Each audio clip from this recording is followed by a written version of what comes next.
Olá, turma! Estamos iniciando nossa terceira semana da nossa disciplina Práticas para uma Ação Gestora Inovadora. E eu venho conversar com vocês hoje sobre um tema que eu gosto muito, que são as tecnologias digitais. Na verdade, no nosso curso de especialização, a gente vem trabalhando essa ideia das tecnologias digitais, mas com uma leitura crítica por meio do letramento digital há bastante tempo.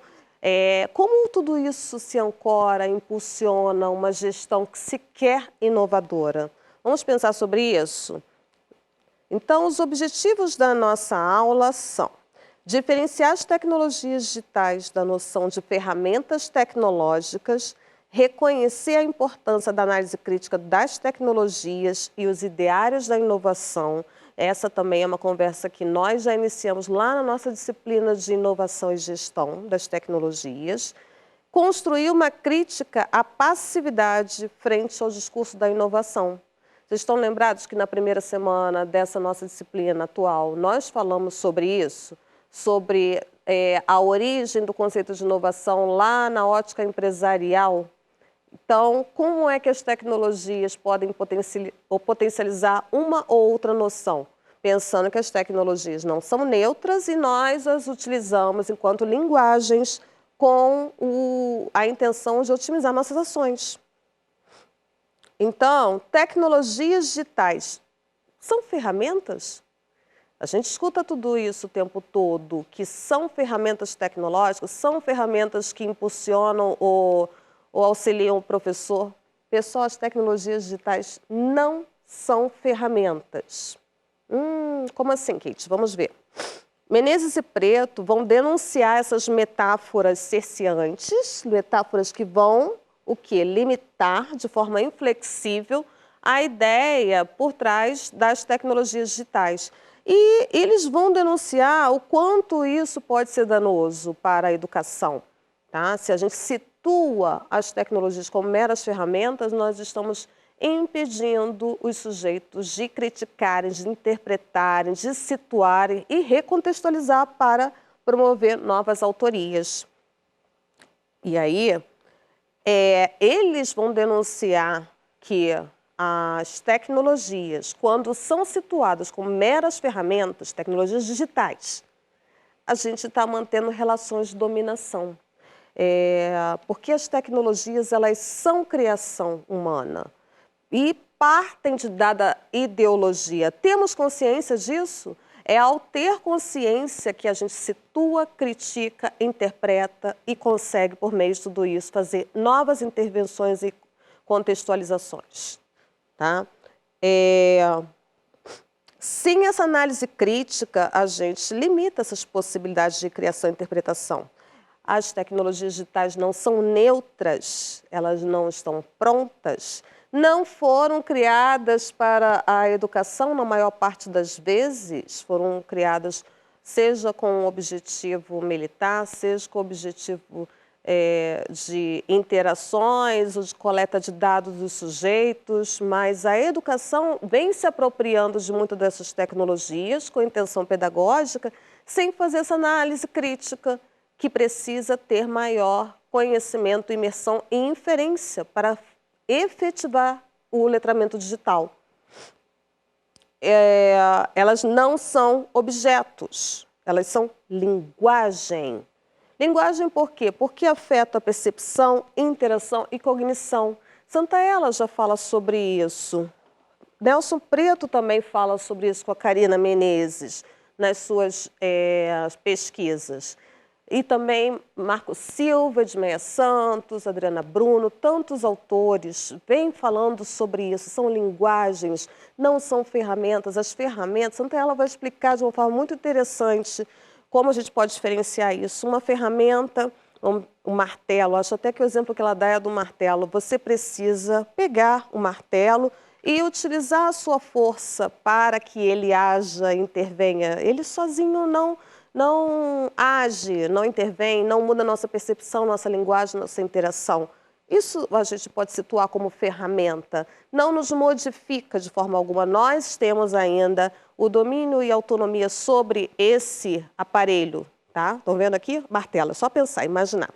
Agora, as tecnologias digitais, nós podemos falar a mesma coisa? Elas não modificam a nossa linguagem? Elas não modificam a forma como nós interagimos com os outros sujeitos, com os fenômenos, com as instituições? A gente não vem se adequando, até alguns verbetes no dicionário não vem se modificando de acordo com os usos que estão sendo feitos pela sociedade? Vocês não vêm acelerando áudios no WhatsApp ou vídeos no YouTube para andar cada vez mais rápido e ouvir cada vez mais rápido para economia de tempo?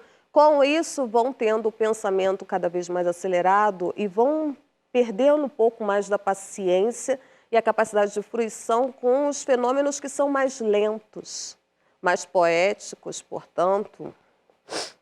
E aí, pessoal, fazer essa crítica, fazer essa análise é importante porque a interpretação faz parte de uma demanda da escola.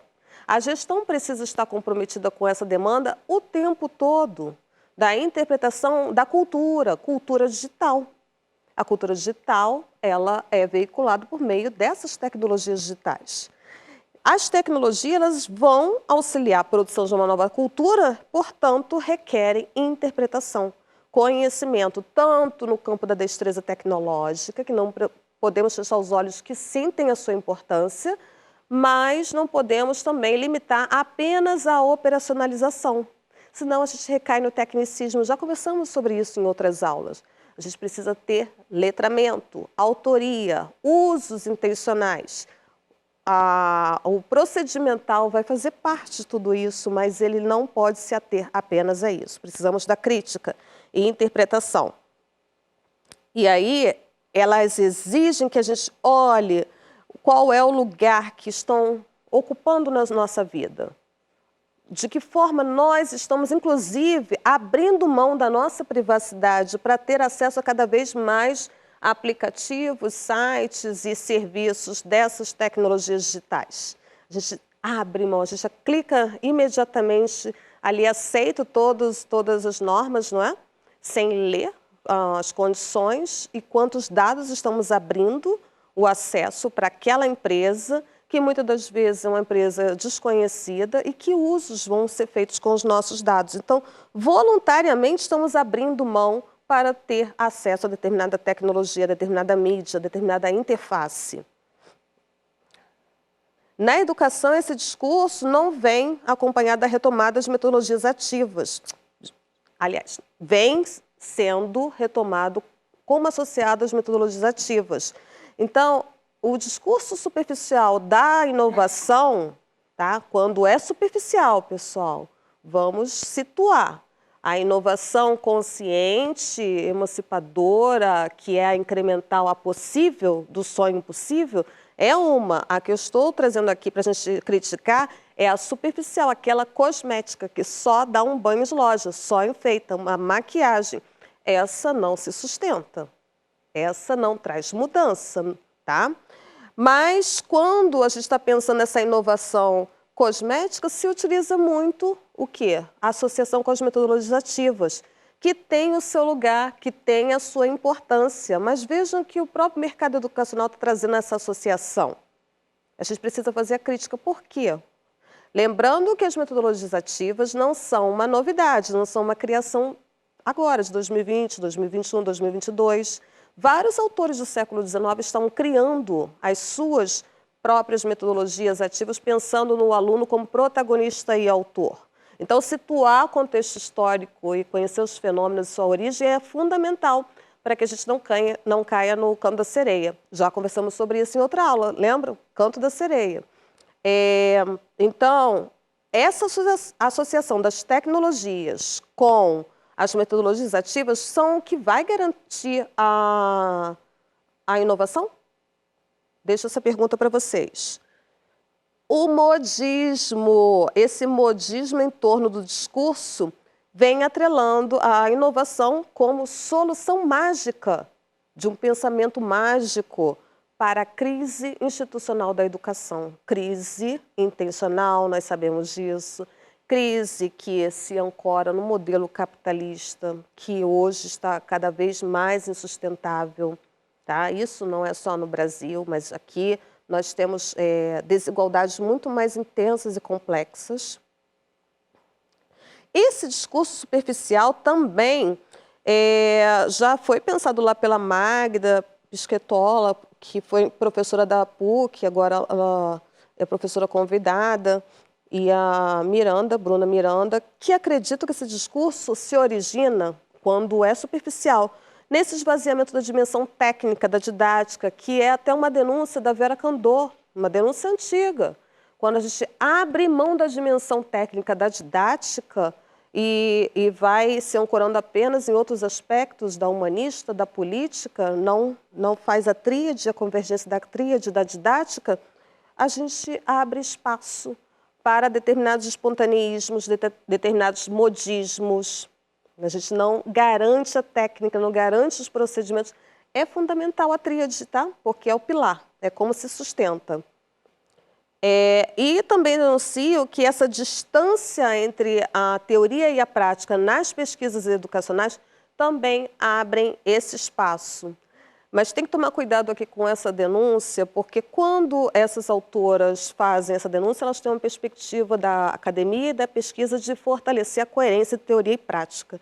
Mas o mercado educacional vai usar essa mesma ideia aqui da distância entre teoria e prática para falar que a prática precisa se sobrepor à teoria e não à articulação, como elas vão defender. Então, temos que tomar cuidado com o canto da sereia que ocorre também nesse mercado educacional, porque são palavras-chave que seduzem e nos convencem se nós não tivermos letramento e fundamentação que sustente, tá? Então, respostas simplistas para problemas complexos podem até seduzir no primeiro momento, mas não se sustentam, tá? É nossa responsabilidade pensar e agir nessa direção. E aí, trago aqui uma citação de 3 autores lá da Bahia, da UFBA, que são incríveis. Maristela, Bonilla e o Nelson Preto. Inovar pedagogicamente em um contexto de cibercultura exige novas práticas, visto que o aprender e o ensinar adquirem novos significados para relacionar-se com as novas tecnologias da comunicação, para ler e entender melhor a realidade e para assimilar, ao mesmo tempo, a rica tradição cultural herdada e muitas outras expressões culturais emergentes e mutáveis. Então, as tecnologias estão aí para serem criticadas, para serem lidas, interpretadas, para que nós façamos novas autorias, para que a gente altere a cultura, uma cultura que é mutável, é dinâmica, é emergente e que traga esse aluno como sujeito ativo, protagonista, efetivamente, mas não manipulado pelo mercado, tá? E aqui eu trago as nossas referências dessa aula e não deixem de ler os textos de apoio, porque eles vão ajudar bastante vocês na escrita do TCC e ancorar essa discussão para finalizar o nosso curso com sucesso. Ok, pessoal? A gente se vê na próxima aula.